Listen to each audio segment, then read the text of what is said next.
नमस्कार, प्रणाम, गोर लगातार। दोस्तों, जिधर देखो उधर टर्म प्लान ले लो, टर्म प्लान ले लो, 500 रुपए महीने में ले लो। कोई भी साइट आप खोल लें, यूट्यूब पे चले जाएं, टीवी पे चले जाएं, हर जगह टर्म प्लान का ऐड देखने को मिल रहा है। कोई भी फाइनेंशियल प्लानर हो या फाइनेंशियल एडवाइजर हो, हर आदमी के मुंह से एक बात निकलता है कि बीमा सही है, लेना चाहिए, लेकिन टर्म प्लान लेना चाहिए। दोस्तों, आज हम बात करेंगे इसी मुद्दे पर कि बीमा तो सही है, लेकिन क्या आपको पता है टर्म प्लान सबके लिए नहीं है।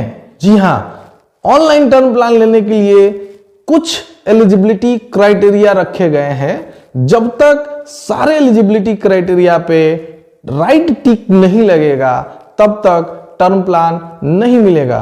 तो सबसे पहली क्राइटेरिया है उम्र। आपकी उम्र 18 साल से कम है या 65 साल से ज्यादा है तो टर्म प्लान आपके लिए नहीं है। एज के बाद जो दूसरी महत्वपूर्ण क्राइटेरिया है ऑनलाइन टर्म प्लान के लेने के लिए, आपका ग्रेजुएट होना जरूरी है। मैं ऑनलाइन टर्म प्लान की बात कर रहा हूं, मैं सरल जीवन बीमा की बात नहीं कर रहा। तीसरी जो सबसे बड़ी क्राइटेरिया है, इनकम होना चाहिए। कौन सा इनकम? Active income. दोस्तों, एक्टिव इनकम वो इनकम होता है जिसे हम अपने पुरुषार्थ से अपना टाइम, अपना स्किल, अपना अनुभव लगा के कमाते हैं।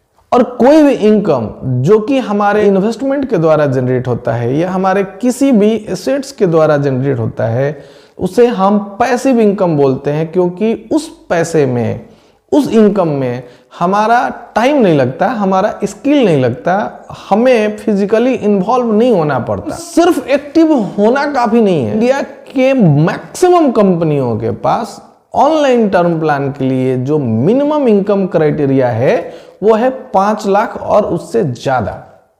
तो अगर आपका ITR नहीं है या आपका एक्टिव इनकम 5 लाख से ऊपर नहीं है, ऑनलाइन टर्म प्लान आपके लिए नहीं है।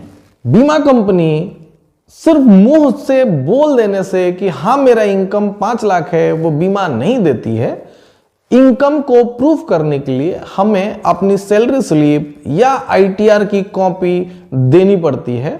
बीमा कंपनी हमसे कंप्यूटेशन ऑफ इनकम भी मांगती है, जहां से क्लियरली ये डिफाइन हो जाता है कि पूरे ITR में हमारा एक्टिव इनकम कितना है और पैसिव इनकम कितना है। जो बीमा राशि हमने अप्लाई किया है और अगर हमारा इनकम थोड़े बहुत ऊपर नीचे से कम हो रहा है, तो ऐसे में बीमा कंपनी कुछ सरोगेट इनकम भी मांग सकती है। बिना इनकम देखे, बिना एक्टिव इनकम देखे टर्म प्लान नहीं दिया जाता है।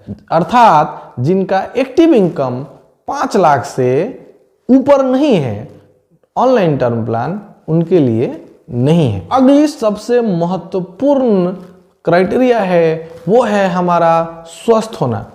मैक्सिमम बीमा कंपनी मैक्सिमम प्लान मेडिकल जांच के बाद ही इशू करते हैं।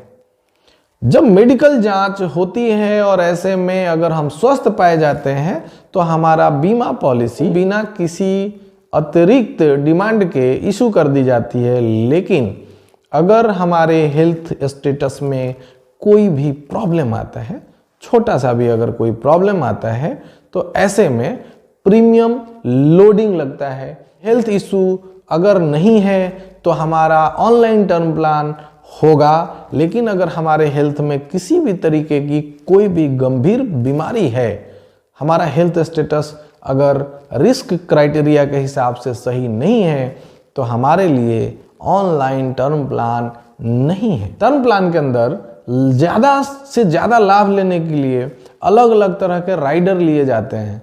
राइडर में जो सबसे महत्वपूर्ण और फेमस राइडर है वो है एक्सीडेंटल डेथ बेनिफिट राइडर।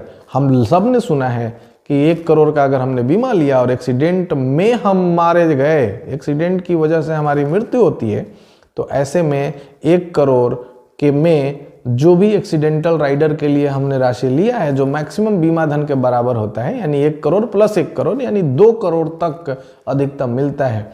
लेकिन अगर आप सैन्य बल से हैं या अर्धसैनिक बल से हैं तो एक्सीडेंटल डेथ राइडर या एक्सीडेंटल डेथ और परमानेंट डिजेबिलिटी राइडर आपके लिए नहीं है।